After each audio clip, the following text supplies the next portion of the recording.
राजस्थान में विधानसभा चुनाव को लेकर पारा गर्म है। दोनों दलों ने चुनाव में अपनी पूरी ताकत झोंक दी है। जैसे जैसे चुनाव की तारीख पास आ रही है, वैसे वैसे बड़े नेताओं के प्रदेश में दौरे हो रहे हैं। भाजपा की कमान प्रधानमंत्री नरेंद्र मोदी, उत्तर प्रदेश के मुख्यमंत्री योगी आदित्यनाथ, गृह मंत्री राजनाथ सिंह और मुख्यमंत्री वसुंधरा राजे ने संभाल रखी है।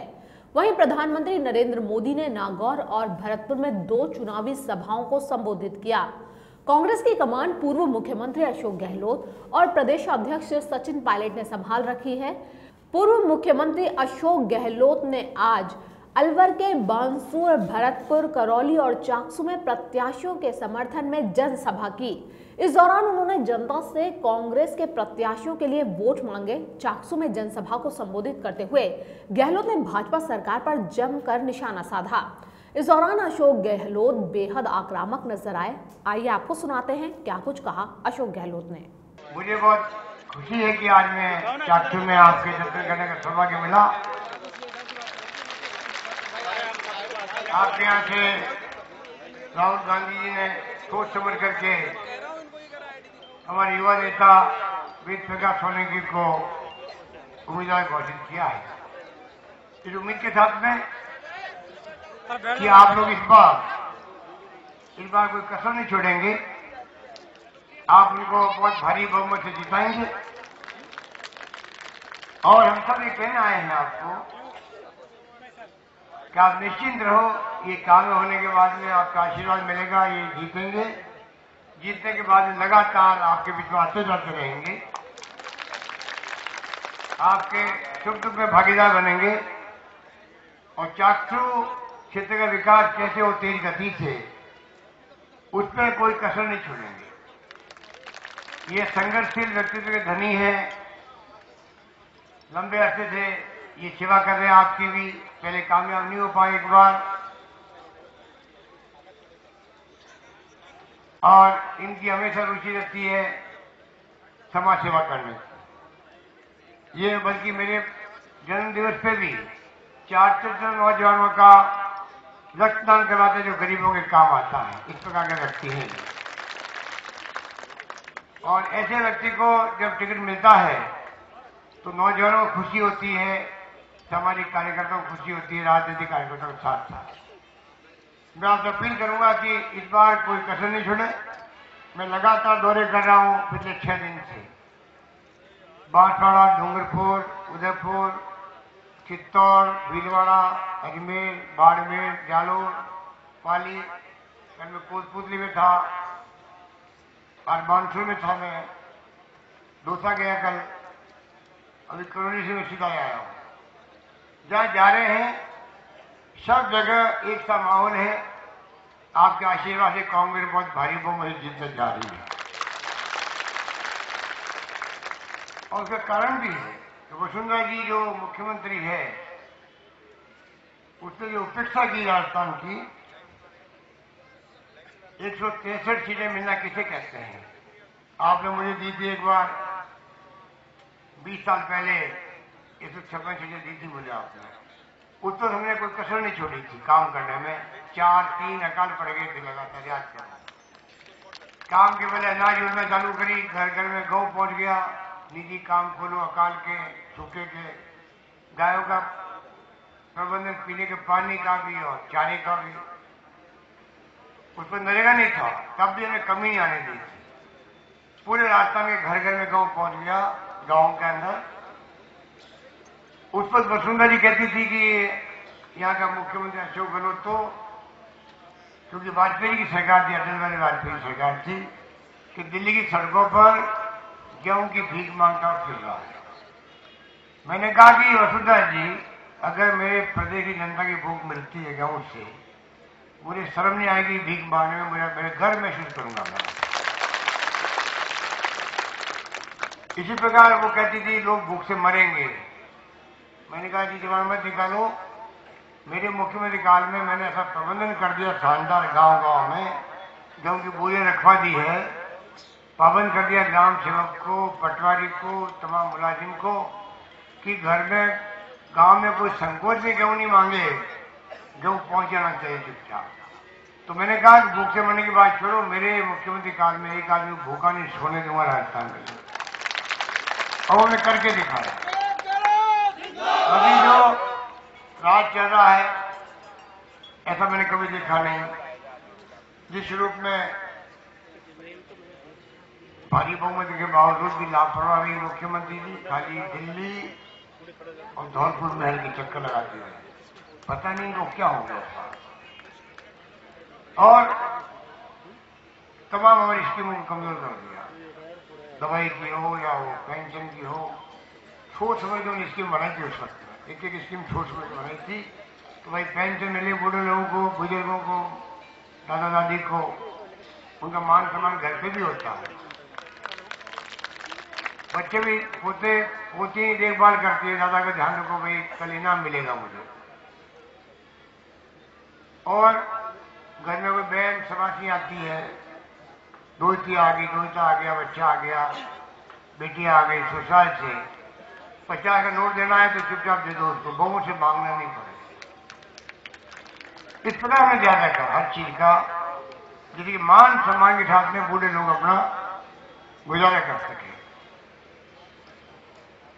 2 रुपये किलो अनाज, ये बैठे नमूना मीणा जी, यूपी गवर्नमेंट थी, कानून बन गया। ये कोई 2 रुपये किलो अनाज कोई आपको ऐसे नहीं मिल रहा, ये कोई आपके ऊपर ऐसा नहीं है, अब तो कानून मिल गया। सोनिया गांधी जी ने, डॉक्टर मनमोहन सिंह जी ने कानून बनाया देश का कि आप पूरे देश के अंदर 2 रुपये किलो अनाज मिलेगा, गेहूं 3 रुपये किलो मिलेगा, चावल।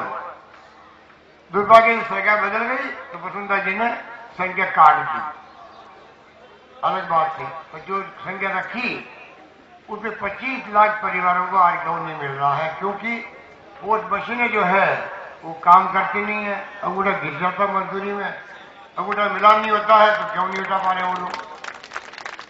बताओ सही बात रखनी है, बताइए, हाथ खड़ा करके बताइए गेहूं मिल रहा नहीं, बताइए आप, ये स्थिति है, क्यों नहीं मिल पा रहा है। मैं जहां जाता हूं पूछता हूं मैं, तो आप बताइए इस प्रकार की लापरवाही किस काम की है।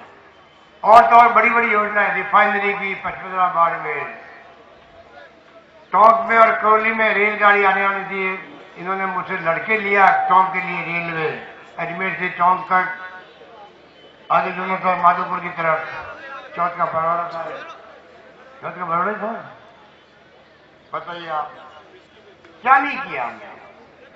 कोच फैक्ट्री भीलवाड़ा के अंदर, जयपुर का 22 किलोमीटर का सेकंड मेट्रो आती बड़ी, आज कितना ट्रैफिक जाम रहता जयपुर के अंदर, वो मिट जाता।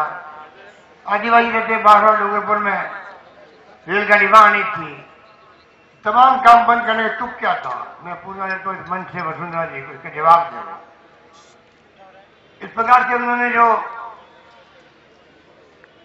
सरकार बदलते काम बंद किए, हमने कोई काम बंद नहीं किया कभी भी जिंदगी के अंदर, काम बंद करना भी नहीं चाहिए, जनता का काम है, बंद करने का नुकसान जनता को होता है। भैरव सिंह शेखावत जी चुनाव हार गए थे, मैं मुख्यमंत्री बना, कोई काम बंद नहीं किया हमने। वसुंधरा जी चुनाव हार गई 2008 के अंदर, मैं पुणे बना मुख्यमंत्री, मैंने कोई काम बंद नहीं किया, और वसुंधरा जी मेरा कोई काम चालू नहीं रखा, पूरी सरकार को श्रेय मिल जाएगा इस बात। और मैं आज घोषणा करता हूं, सरकार हमारी आएगी, आज जो काम चले राजस्थान में, चाहे छोटा हो या बड़ा हो, हम कोई काम बंद नहीं करेंगे, ये मैं कहना चाहता हूं। ये सोच में फर्क है, ये वसुंधरा जी की और हमारी सोच में फर्क होता है। ये लोग बदले की भावना रखते हैं, धर्म के नाम पर, जाति के नाम पर लोगों को भड़काते हैं, झूठा बदनाम करते हैं, सोशल मीडिया का दुरुपयोग करते हैं। कांग्रेस वो नहीं करती है। अभी मैंने कह दिया वसुंधरा जी को कि आप गौरव यात्रा निकाली, मैंने कहा किस बात की गौरव यात्रा निकाली, ये आपकी विदाई यात्रा है, विदाई यात्रा। 2-4 जगह काले झंडे बता दिए उनको, उसको भड़क गई। महारानी साहिबा है, घमंड में हमें चलती है हमेशा, तो मैंने कहा आप जो भड़क करके आपने पुलिस वालों को कह दिया कोई काली चीज दिखनी नहीं चाहिए मुझे, बालकनी में खड़ा नहीं मिले।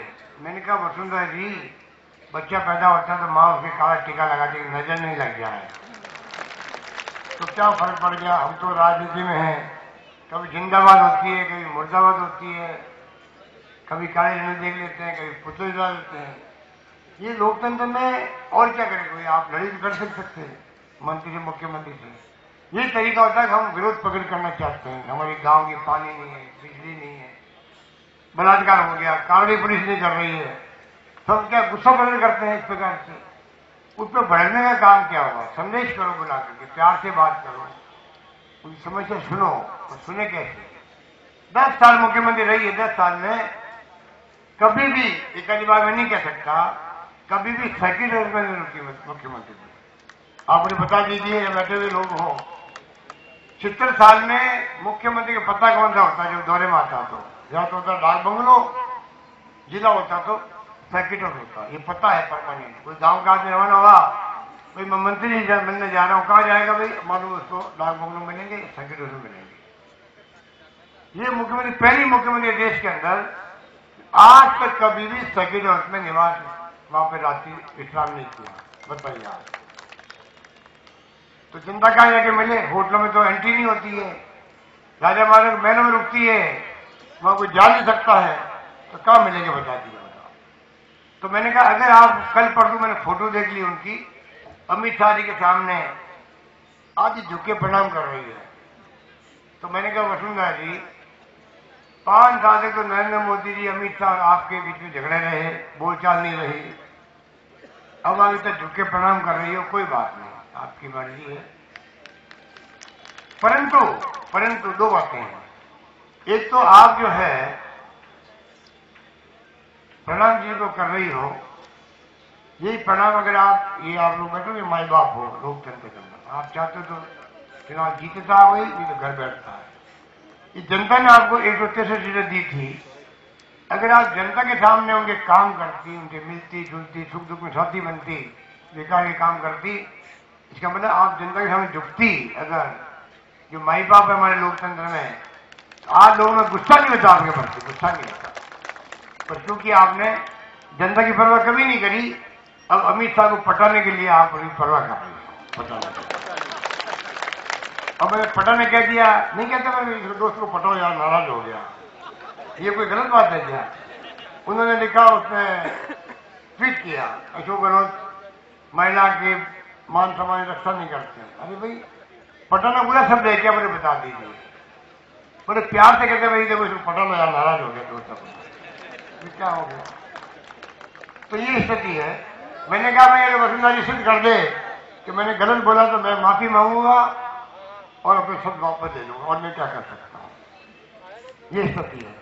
अमित शाह जी जिन्होंने गुंडा करता व्यवहार, तो वोट मांगने आ गए तो आप गिरेबान पकड़ो उसका, आप कल्पना करो। इससे मैं उसको निंदा करता हूं, उनको माफी मांगनी चाहिए राजस्थान की जनता से।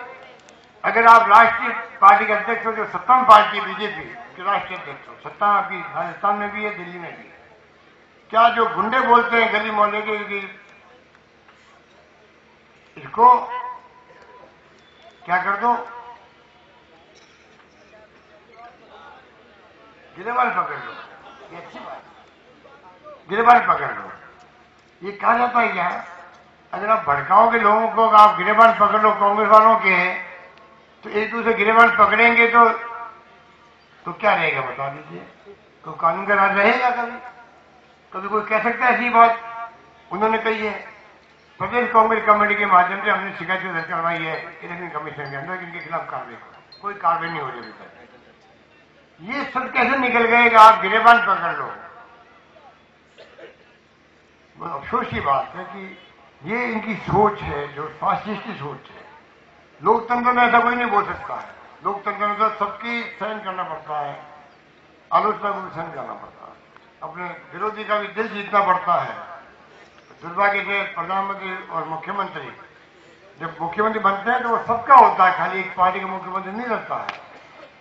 और दुर्भाग्य राजस्थान में मुख्यमंत्री और वहां पे दिल्ली में मोदी जी, पूरे देश के प्रधानमंत्री और मुख्यमंत्री होने की बजाय ये अपनी पार्टी के मुख्यमंत्री प्रधानमंत्री बन के रह गए, इसलिए वही भाषा काम लेते हैं, वही धमके दे रहे हैं। ये मैं कहना चाहता हूं। इसलिए समय आ गया सिखाने का सवा दिन को, कोई कमी मत रखो। मोदी जी ने खूब वादे किए थे, काला धन लेके आऊंगा, 1 रुपए लेके नहीं आए। उन्होंने कहा था कि 2 करोड़ लोगों को रोजगार देंगे, ना वसुंधरा ने दिया 15 लाख, ना उन्होंने दिया। कल और झूठे वादे कर दिए। पहले वाला घोषणा पत्र झूठ का पुलिंदा था, कोई काम नहीं आया। कल और निकाले नया।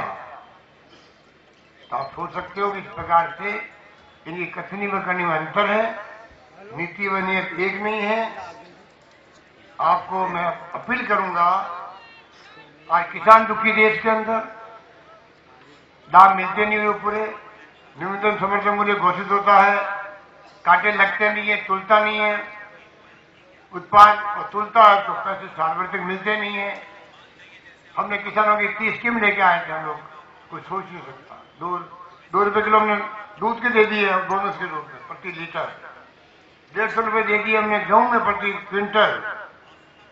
फवारा खेती करो, बूंद बूंद खेती करो, सोलर पंप लगाओ, सब्सिडी मिलेगी आपको 80% 90% मिलेगी। तो उस वक्त में हमने इतने अच्छे काम किए। पिछली बार तो मैंने जब कैंपेन चला, मैंने कहा सरकार हमारी दोबारा बनेगी।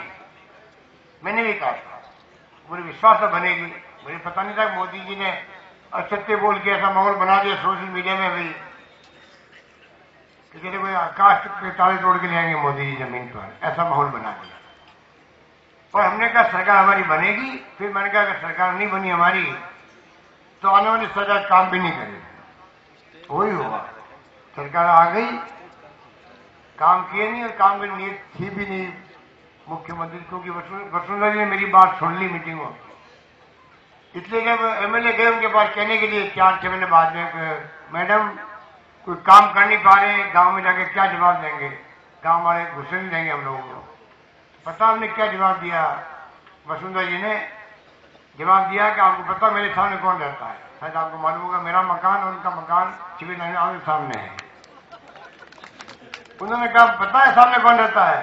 तो एमएलए ने कहा भाई साहब वो पूर्व मुख्यमंत्री रहते हैं अशोक गहलोत, जाओ उनको जाके पूछ लो, खूब काम करके देख लिए, वो हरामा में बैठा हुआ, मैं जीत करके यहाँ बैठी हुई हूँ।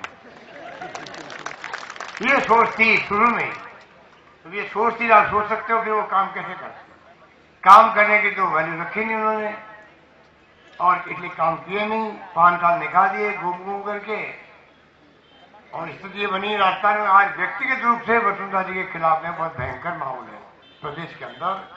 आप किसी गांव में चले जाओ, सबको मालूम है कि इनका व्यवहार क्या। लोग कहते हैं हमारा कसूर क्या था, हमने आपको इतना भारी बहुमत दिया और आपने ऐसा व्यवहार क्यों किया, लोग पूछते हैं।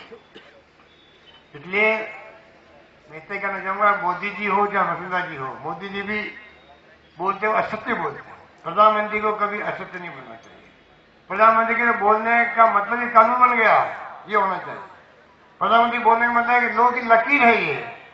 आज प्रधानमंत्री के बारे में अगर देश ये जानता, ये बिल्कुल असत्य बोलते हैं, पार्टी के खाली इसकी बात करते हैं, देश की इसकी बात नहीं कर रहे हैं, झूठे आरोप लगाते हैं कि सोनिया गांधी रिपोर्ट से सरकार चलाती थी। इनको पूछो, सोनिया गांधी जो चुनी हुई मेंबर पार्लियामेंट थी, प्रधानमंत्री नहीं बनी। ये बैठे मेहना साहब पूछो इनको, डॉक्टर मनमोहन सिंह जी को बनाया प्रधानमंत्री, और तमाम जो गठबंधन था सबका, उनकी चुनी चेयरपर्सन थी वो, उस रूप में वो भूमिका अदा करती थी। आपका रिमोट कंट्रोल जो आज नागपुर में आरएसएस के हेडक्वार्टर में है, उसका अब क्या कहोगे, उसको क्या कहोगे? इसका कोई जवाब नहीं उनके पास में, और अनकॉन्स्टिट्यूशनल है। कोई इलेक्शन नहीं उनका, इलेक्शन होते भी नहीं आरएसएस के अंदर। तो आप बताइए, वो कहते हैं उनको करना पड़ता है, वो कहते हैं उसको मुख्यमंत्री बनाना पड़ता है, वो कहते हैं उसको मंत्री बनाना पड़ता है या हटाना पड़ता है। तो ये स्थिति आज है, वो दोष देते हैं हम लोगों को, और बहुत भावुक होकर बात करने लग जाते हैं। क्या कर लेते हैं, कोई बात थी, कोई किसी संदर्भ में बात कहो, उसकी व्याख्या दूसरी कर देते। वोट लेने की खातिर में आप इस प्रकार से जो आपका रवैया है, वो लोकतंत्र में प्रधानमंत्री की गरिमा के अनुकूल नहीं है, ये मैं कहना चाहूंगा। इसलिए मैं आपको अपील करूंगा कि वीर सोलंकी को आप लोग कोई कमी मत रखो, इस बार इनको कामयाब करो, और चुनाव जीतने के बाद मैंने कहा आपको इनकी फितरत के अंदर एक काम करना है, इनकी फितरत में संघर्ष करना है और जनता के सुख दुख में भागीदार बनना, आपकी समस्याएं को हल करवाएंगे, विकास की योजना अच्छी बनाएंगे और हम सब इनके साथ रहेंगे, ये वादा करते हैं।